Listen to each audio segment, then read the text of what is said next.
Good morning, everybody. Thursday. Yeah, I hope you had all a beautiful evening yesterday, slept well, re-in-charged, because I can tell you you're in for a treat. I have with me here Martin Harrison, who, if you would describe him professionally, is the marketing director of an AI accelerator, which is called Kortical. If you would describe him more personal, he is probably one of the most diehard Liverpool fans I know. I worked with him at Huge for a couple of years, and whatever pitch we went into or whatever sort of presentation I saw from him, I always had a feeling like, I'm not really sure what he's gonna do, but he will wing it for sure. So I am actually really looking forward to what you have prepared for us here. Thank you so much. You're welcome. Yeah, morning. Thanks for making the effort. I was kind of thinking that like the beginning of the last day is like whatever the opposite of the graveyard slot is. Grave digging slots, maybe. This is me, real life two-factor authentication. I work for Kortical.com. We're an AI accelerator. What we do is we help businesses embed AI into their business much more quickly than is currently possible, and I'll talk a little bit about that later on. Till kind of, you know, sometimes you realize you're incredibly transparent. I always thought I looked like I know what I was doing, but again, I'm kind of liberal. I was thinking about this last night. What is my talk really, really about? So I started with the title and worked backwards. So do androids cry liberal tears? And essentially what it's about is optimism. I tend to use the phrase, I tend to be an optimistic futurist. I think that new technology is going to make the world slightly better. But what I wanted to do today was kind of talk about why I think it's going to make it better. So it's kind of a series of thoughts that I think reach a conclusion, but if I talk fast and confidently, you might not notice it doesn't make sense. So, while I was doing this, I found this brilliant product. This is a real product you can buy, Liberal Tears Gun Oil. Its strapline is guns have two enemies, liberals and rust. And if you're particularly alert this morning, you'll notice that this particular one is bacon-scented. So 5 things that I kind of will talk about a little bit. So first is, we don't deal with big numbers particularly well. We're not very good at it, and we tend to, as well as helping us make better decisions, because we're not very good with big numbers, it also drives us to not notice we're making terrible decisions. The other thing is that we're not very good at being cogs in unfeeling machines. We tend to get kind of a bit stressed and a bit angry. But conversely, robots are really, really good with big numbers, and they're really, really good at being part of a machine. And if we help them perform those tasks, if we allow them to do what they're good at, then robots will save us from ourselves. It's a big conclusion now that I think about it.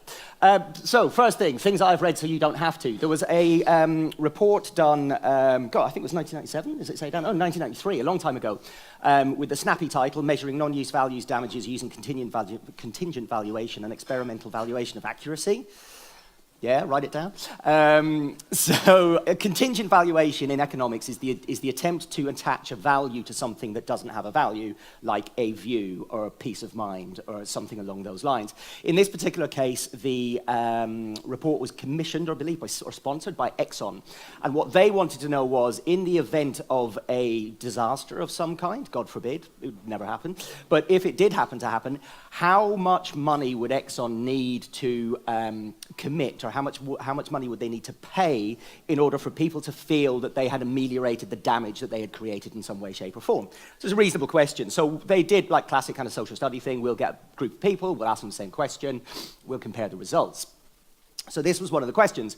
How much would you pay to save X number of seabirds from kind of an oil spill, from being covered in oil?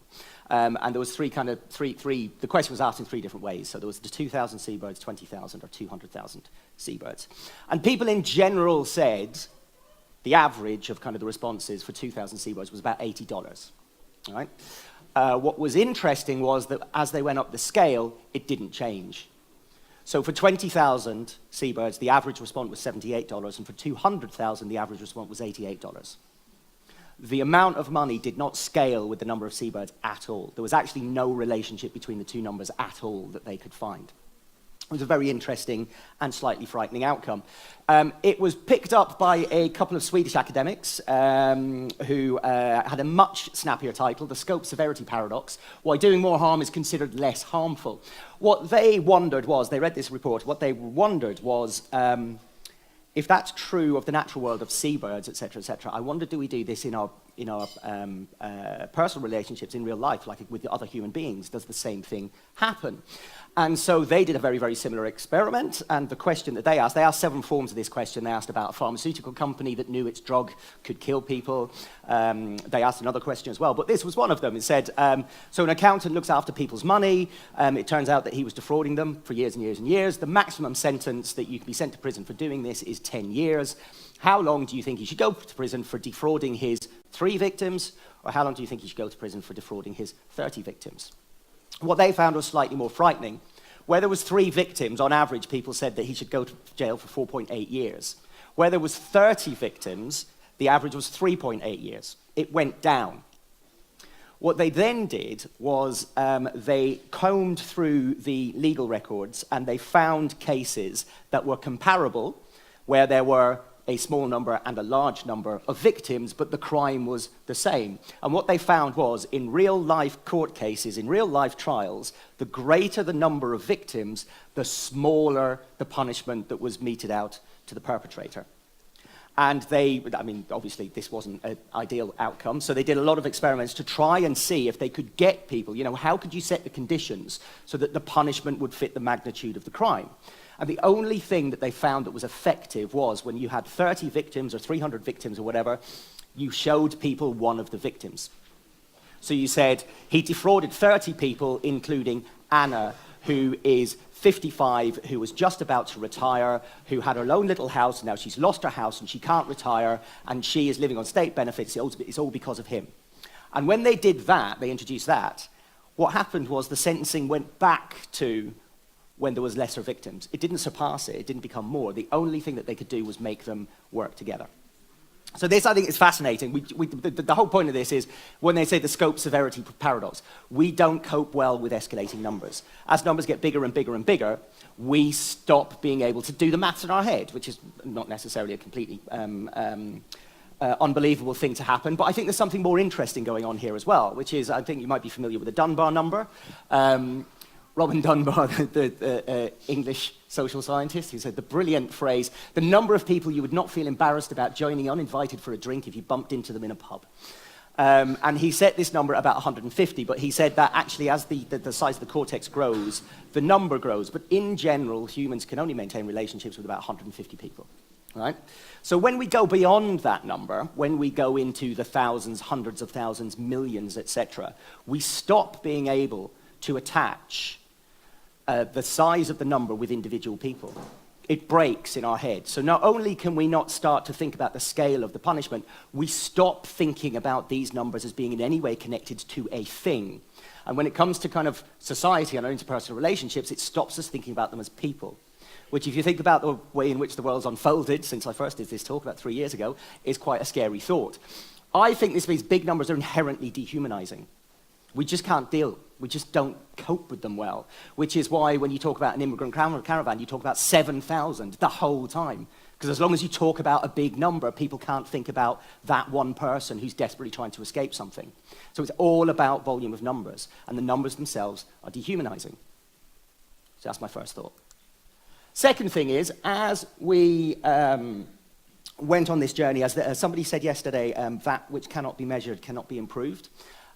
Which is a worrying thought. It's a true thought, but I think it's a worrying thought, because as we started to get better at data, as statistics started to become much more of a thing that we used in the world, one of the kind of, you know how like kind of you have a trend and it manifests itself in weird different ways. So on one side you've got kind of much better use of statistics, big data, we've got much more insight, all of that type of stuff.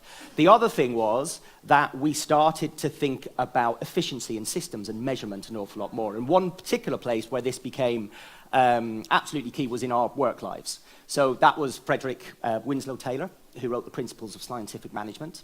And one of the brilliant lines from that book is, in the past, man has been first. In the future, the system must be first. Again, a very frightening thought. The book was voted in 2001 as the most influential management book in history. We took this idea of human beings being little cogs in a machine, and if you could measure their output and then you rearranged how their job worked, you could then start to make it an awful lot more efficient. And you stop thinking about that human being as a human, you start to think about them as a unit of production, which, created the production line, created factories, created a huge amount of good in the world, to be honest. But also, we took this thought, we applied it way beyond work. We applied it to school. It's more efficient to teach a group of children than it is an individual child. It's more efficient to have one curriculum that everybody goes through rather than have a tailored curriculum. It's more efficient to get people to learn about bureaucracy and learn about the things that they're going to have to do when they enter the world of work early on than it is to try and teach them when they're in the world of work. So we took it and we put it into education. We still do it today. Our offices are built in the same way, even though we talk about knowledge work, we talk about, how we want everybody to be happy and achieve their true potential and their true purpose. In most of our jobs, we will be in a system of some description, and within that system, our output will be measured, and we will be judged against our peers based on that level of output. So this was, that's up at the top, is it? Oh, no. So this was my conclusion to kind of that thought, was that what artificial intelligence has started to do, people are kind of panicking about these kind of, white-collar jobs disappearing and so on, but there's not a huge amount of people that are terribly fulfilled by work. And what robots are starting to doing is they're taking away all of those machine-like tasks that we've had to make humans do for the last kind of 50 to 75 years. So this is the Tesla factory. So again, it's this idea that actually automation is much, much better. So if you think about how unhappy the average Amazon employee is, and then you think about Amazon not replacing, they don't need to hire 20,000 seasonal workers because they've got robots that can do it now. So on the one hand, there's an economic problem there, that people are not going to be employed. On the other hand, people are not going to have to work at Amazon, which all the evidence would point to being a pretty horrific experience, because a robot can do it considerably better, which means we get our stuff more quickly, it's less inaccurate, etc. So when I get excited about artificial intelligence, one of the things I get excited about is that it's going to be the end of humans having to behave like machines. Because we've now got machines that can do the stuff that we used to have to do, which I think is quite a hopeful thought, even though it might be tricky to pull off.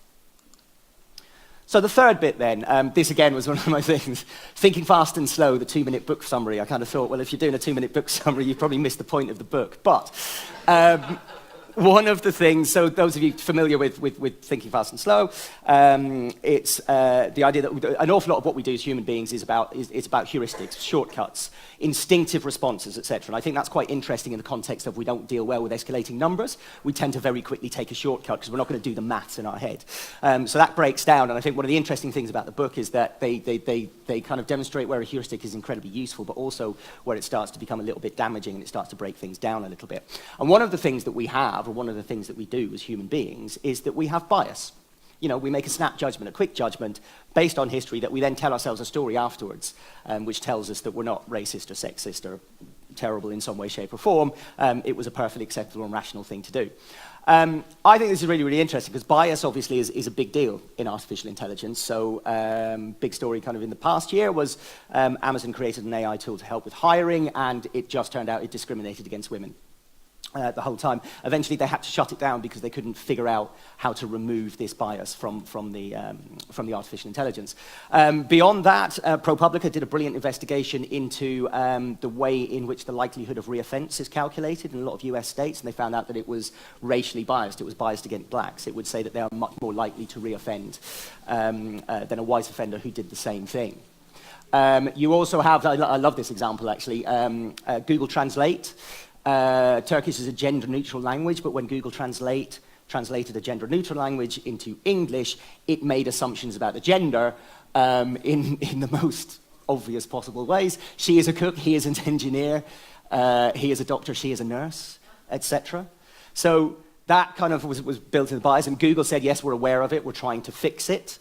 We don't 100% know how to fix it, but we know that this is the problem. So we have this kind of these recurring examples of bias within AI, because they're dealing with very big numbers. But if we think about it, there's two things that I'd like to kind of point out. The first is We started profiling reoffenders and using algorithms to figure out whether reoffenders, that's kind of presumptuous in itself, isn't it? No, forget that. But we started profiling people to figure out whether they would reoffend quite a long time ago, actually. So these algorithms started to be introduced in the early 2000s. And it was only kind of in 2016 that ProPublica managed to demonstrate these are institutionally biased. They're definitely biased. If you look at Google Translate, only became mainstream about 2007. In fact, they only used the more sophisticated translation engine in 2016, and in 2017, mid-2017, somebody said, this is biased. Look, we can see it's biased. Amazon did the AI, 6 months later, this is biased, it's horrible, it's terrible. So one thing I would say is that we're getting much, much better at detecting bias, actually. I don't think this is necessarily a bad thing. I think, first of all, our ability to detect bias in large data sets is becoming better and better and better. But also, the second thing I'd say is the bias was always there, right? So I didn't want to make my chart big enough to go back to the history of time. But bias in sensing, bias in language, bias in hiring has always been there. And it went all the way along, and then we introduced AI and immediately discovered that it was biased. We didn't realize it was biased up to that point because we're not very good at big numbers. We don't scale well. And because big numbers are inherently dehumanizing, so if you look at an algorithmic way of judging people about whether they're going to reoffend, you're going to forget that you're talking about a real person who has hopes and dreams and wants to do something with their lives. And because we are cogs in a machine, and so we just go through the system. So we don't look at it because it's in place. All of those things add up to us being biased. This is the data. That's where the data comes from. And then all the AI does is look at the data and make a judgment. And as soon as the AI is doing it, you can look at it and go, oh, this is biased. It always was biased. We just know it's biased now.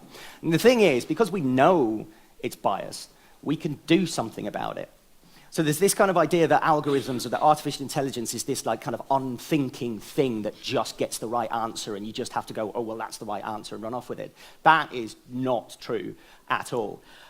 One of the things, I thought this was really, really interesting. So it was quite interesting, actually, the way I thought this was quite a, what's the word, negative way of telling the story. Bias is mathematically inevitable because you will have, you know, just the way that data works. If you aggregate individuals in any way, shape, or form, then if there's higher levels of recidivism in a particular group, then it's just going to come out, right? There's nothing you can do about that. However, the bit at the bottom says that disparity can be addressed if the algorithm focuses on the fairness of the outcome, right? So if you change the focus of what the algorithm is trying to do from figure out the likelihood of this person reoffending to figure out how we can make a fair outcome, then you can start to remove bias from the system. It's about having a slightly different way of thinking about how the artificial intelligence works, how we're using the algorithms, how we're using the data. The big point is we decide, right? So going back to the thing that I said at the beginning, do androids cry liberal tears? If we tell them to, they will. If we decide that equality is the thing that we want to have encoded in our data, if we decide, then the algorithms will tell us how we get there much more effectively than we have been able to do over the last 150, 200 years of thinking about society in an aggregate way, right? We get to decide. And I think that's one of the key things, is we get to change how the algorithms work. And I think there's a second kind of problem here, and this is kind of a little bit to do with what we do at Kortical, which is one of the reasons why we're quite bad at this is because although data science and artificial intelligence is like kind of the hot buzzword and everybody talks about it and it's really glamorous and it's amazing, etc., it's actually really hard to do. And it's also got a weird, there's a weird kind of internal tension in that it's an open source culture. So kind of, you know, anybody can access the algorithms, anybody can use tools, anybody can build their own artificial intelligence or build their own algorithm. But at the same time, it's really, really hard to do. So you've got a whole load of people who are messing around with something that they don't necessarily 100% understand. And it takes a very, very long time. There's multiple programming languages, new stuff comes out the whole time.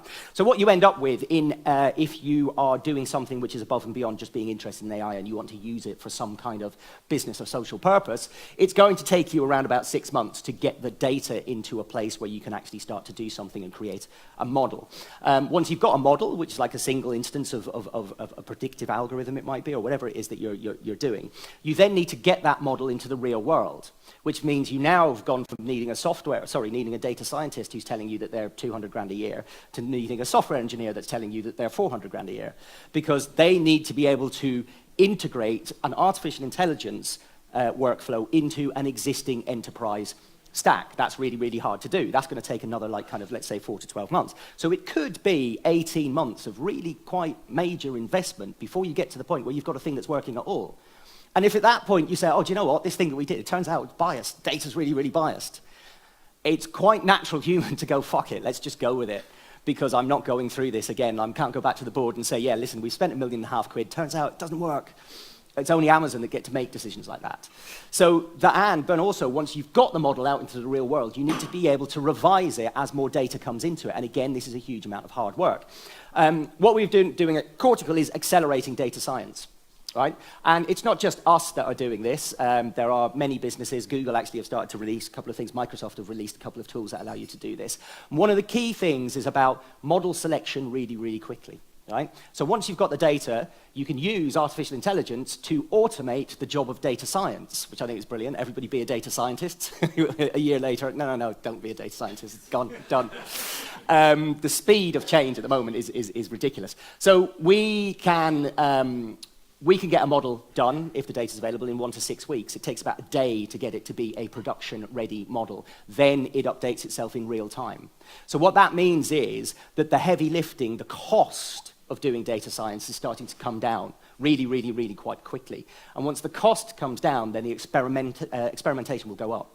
And we will spend much more time and energy on making sure that our algorithms and our data and our artificial intelligence are doing what we want them to do, are driving us in the direction that we want to go, instead of taking kind of the off-the-shelf result and running with that. So I think my conclusion is that what artificial intelligence will do eventually, and it's not going to be easy, it's going to be a rocky road, but what it eventually will allow us to do is it will help us to deliver the good that we intend to deliver to the world, but are incapable of doing because of our weak human brains.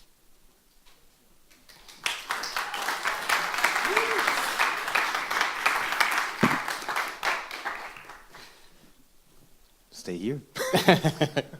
So that's cool. I mean, how are people?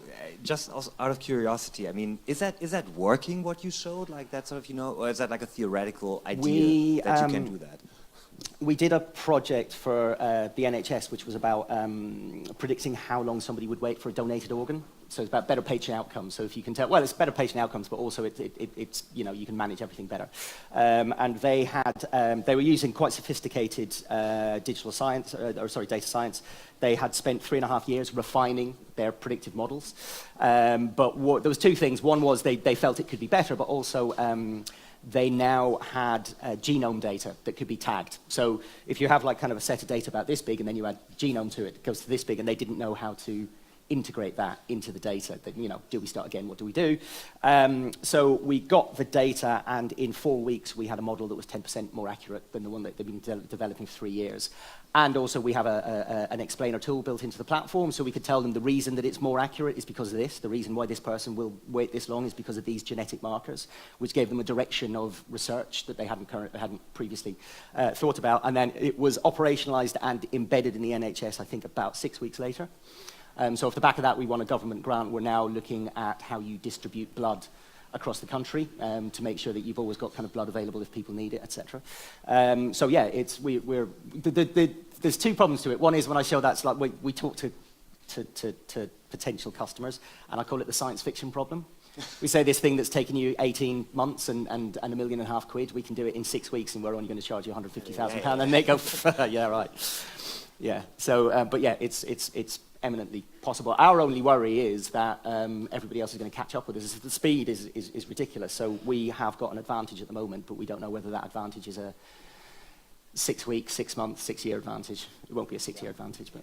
And I have one more question for you. Actually, you're a philosopher by training, and you just started going fishing as a new hobby, as I know, which is a very lonely thing, and sort of made me think of when you said like humans don't cope well with escalating numbers. Fishing is a very lonely thing. Business, though, somehow is inherently very often tied to big numbers. So. Yes. Do you, as a fisherman and philosopher, have some recommendations for us how we can sort of, try to get better at dealing with bigger numbers? Well, I think it's about it's taking the numbers away from people and getting them to focus on the outcomes is the thing. Because I think we have, maths is quite hard, right? So if everybody in the business is supposed to be doing their job in a mathematical way, from like kind of the engineering through to hiring, through to figuring out who gets paid what, everybody has to do it mathematically, and kind of being good at maths is not evenly distributed across the population. So therefore, that's where people's entire kind of cognitive load is taken up with just the numbers. So they forget, right, about the people. And I think if we start to adopt more artificial intelligence, it will take the cognitive load, the numbers bit, away from people, which means they can focus on actual outcomes. So I think and it goes back to actually that very first, or that second study, which is if you can focus on an individual person and, their hopes and dreams and ambitions, and then you put that against the big number. Yeah, the big number. The interesting thing about fishing, actually, it was quite funny last night when we were doing the meditation thing. I was thinking about fishing because it's in UK. I don't know whether this is true everywhere, but in the UK, it's a very, very working class sport. And so you'll be on the kind of riverbank, and there's a lot of people around that I wouldn't normally kind of, come across, apart from if I went to a football match. But they kind of come up to you, and they're quite, kind of scary, intimidating guys. And then they start talking about, at this time of year, you've got to go for an underhanging branch, because the thing about the carp is that they go quite low when it's cold, and so they're near the bottom, so you've got to put something down, and then you kind of tickle down and make sure that... And they've got this real kind of like sensitive connection with exactly how the fish behaves and what the fish does. And it's kind of built up over years of experience of kind of like just going and fishing again. And they think, and there's like, people know about individual fishes in lakes, and they've got nicknames, and it's like kind of, this particular carp in this lake behaves like that. And I think that that's really interesting, because there's such a difference between, like, if you think about commercial fishing, like throw a net into the water and just haul up anything you get, and then recreational fishing, which is like kind of, there is a carp in a lake in the middle of Oxfordshire that I'm going to catch one day. I think we need to be more thinking about it in those terms rather than trawling the bottom of the ocean for everything we can catch. Thank you. More questions for Martin. Good morning, Martin. Good morning. I have a question for you about responsibility in selling products that give people access to this kind of algorithm power. Perhaps either answer from your personal perspective or your company perspective, which is easier. And I have a question, should there be sort of like pharmacists of big data and algorithms, so people who, have a right to gatekeep slightly who has access and ability to use these programs, given... I wouldn't say that, because I generally think the more people who can use the technology, the more good it will do in aggregate, I would say, as a rule of thumb. I think, well, actually, I suppose this is kind of like a lazy capitalist response, I suppose. But if everybody is using it, then everybody knows what everybody else is doing, right? So I've got a friend who runs a hedge fund, and he's been doing this type of stuff for about 8 years now. And he said we're there now at the point where the off-the-shelf models, the off-the-shelf algorithms, there's no edge in that anymore, because everybody in financial trading has rinsed AI as far as it can possibly go, and now they're attempting to rewrite new mathematical models in order to go further. And I think that there's an analogy with that in business, which is the advantage that comes from having a proprietary process will be eroded, and then the advantage will come from elsewhere. And I think if you look at the way that Aaron Banks, for example, in the UK is behaving around Brexit, he's got a proprietary data set and a proprietary way of going about it. And the Guardian newspaper is ruthlessly tracking down exactly what it is. But I think as well, if more political parties, if more organizations started to use the same sort of technology, his advantage goes. And I think it actually goes incredibly quickly. And I think part of the reason for the panic in the rank of the Brexiteers is that they can see this thing that they thought was this like unbelievable weapon in their armor that meant that they're going to win every election for the next 10 years. Suddenly it's being completely eroded, because anybody who with a technical understanding can do it.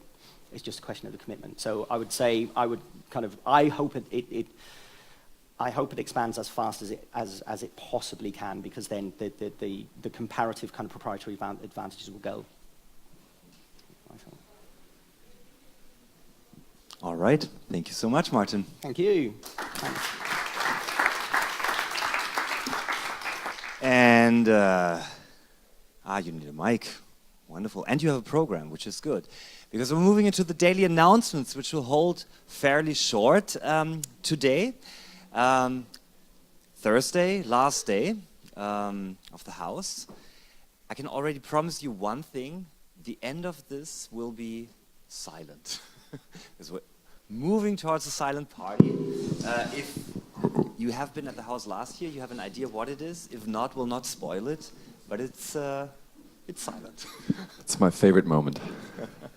Enough said. I mean, you kind of feel like by tonight, probably everything will have been at least said, not done, but said. And then we will just dwell in silence. And we'll start at 10 o'clock, so a little bit earlier than actually announced in the program. Which will also mean we'll but it'll be start 60 minutes, yeah. not 120 minutes, because that might be maybe next year to 120. And that's also the only change to the program that's printed today. We'll start likely a little bit earlier with the grande finale salon, right? That's right. We'll start at 8:30, so actually with music, so it's going to be a sort of a soft easing us into the final salon, and then that will end at around 10, and then we'll have the silent party. Make sure to be there for the silent party. It's one thing to be silent alone. It's a completely different thing to be silent collectively in a place where you spent most of your time for the past six days. You know, with all the knowledge and the interactions and the memories that we as a group collectively hold. It's really beautiful. And there'll be a twist to it as well, which we will reveal later on. Exactly. So, a couple highlights of the day. Yeah. We're starting now, I think, at 10 with, again, in the upper rooms, 2 sessions. Jonathan Cook runs something, right? Jonathan Cook is going to run Rituals of Empathy, Methods of Ritualized Interaction, and it's his abstract says, learn how to move from intimidation to intimacy in 20 minutes. So if you're interested in that, sounds quite scary to me. No, but I'm kidding. You've met Jonathan, that's not to be missed. It's the Rituals of Empathy session. It's a 2-hour session in the Chamber of Deep Emotion. And then in parallel, I'm actually hosting a conversation with Sophie Devonshire, the author of the book Super Fast, and Josie Gibson, the founder and director of the Catalyst Network. So it's about speed and the notion of pace and whether or not we should move fast in business. And that's a conversation we're going to have at the Bureau of Inquiry, also starting at 10 o'clock. At 11 o'clock, we'll try a ritual around killing ideas that have been with you for a while. We're still in the process of designing that, but it will be, depending on the weather, a really cool thing. So let's see how that works. Yeah, the weather is a bit of so it's an excursion, rest in peace, sweet ideas, and we are literally going to take ideas and then basically, provide a funeral for them here by the river, weather permitting, or somewhere else, weather permitting. Then at 11 o'clock, a session here in the living room with Mark Lehman. Mark Lehman is the Chief Technology Officer of Global Citizen.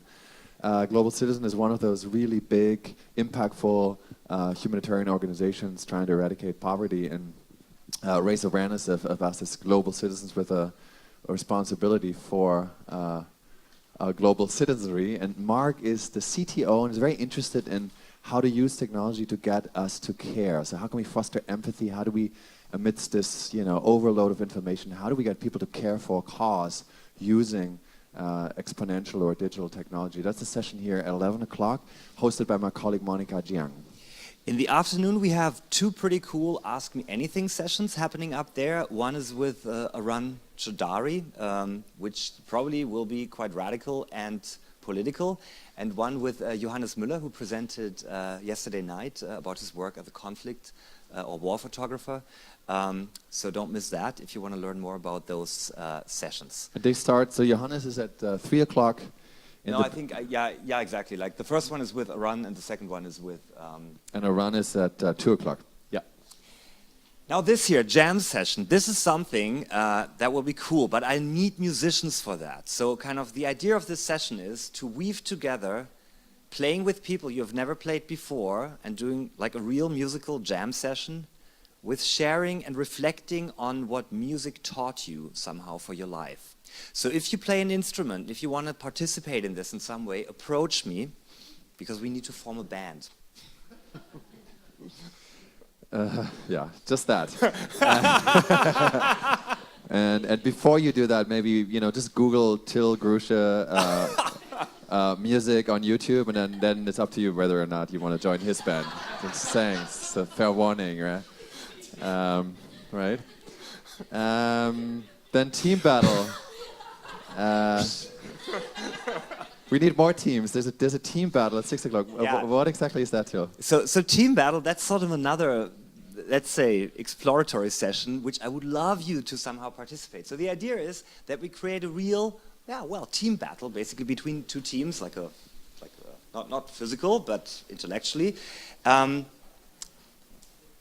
question behind that is like how to succeed in business, being everybody's darling or being an asshole. We want to take two very radical positions, so no gray zone in the middle. Yeah, coin has two sides, la la la. No, radical positions. And I need basically people who are willing to step in to make an argument for one of the sides. Everybody's darling or being an asshole. Yeah, Possibly I'm sure that will be an story. easy choice. And then 4 o'clock, we also have a session, Transform People Transform. That's a session actually on the role of HR and recruiting in shaping our future businesses with Josie Gibson again from the Catalyst Network, Paolo Pisano, who was with us last night, the Chief People Officer of Galp, Mark Williams from People First, also on stage last night, and Christoph Knorn, who is the Director of Employer Branding at Siemens. That's at 4 o'clock, and then at 2 o'clock, Sensing the Future. Anybody who attended the dinner last night? Are you too? Okay. Wow, that was quite something. I peeked in there once in a while, and then I heard sort of cow sounds, and people sitting there with masks, and it was noisy and rowdy, but it looked like a lot of fun. That session is open to everybody, not unlike the dinner. Everybody can join. I think it will be sort of speaking about... We'll talk about the dinner, and I think also a very sensorial approach to experiencing the world of business. And then you see all hands dinner in here. This is basically what the team of Hermans and many of you have been working on throughout the week. It's a dinner that has been prepared over the week by you. We'll eat it together, and then we move into the finale grande. And we'll have actually a few really, really cool guests for that. Yeah, we have Irina Lerman again, who danced here on Monday, the choreographer, actress, and ballerina from the Mariinsky, formerly with Mariinsky, I should say, in St. Petersburg. So we'll talk about a little bit what businesses can learn from ballet, and I guess my provocation would be if ballet ensembles were run like companies, it probably would close within a week, because there's so much more rigor and discipline than we usually exhibit in businesses. So is that good? Do we want to emulate the way ballet ensembles are run? And what else can we move in terms of postures and agility and some of the choreography and the rigor of ballet? Dirk Jemlich is also in that session, and he will sort of help make that translation from different. And then we have Dimitri, right? Yeah, Dimitri Orzakov.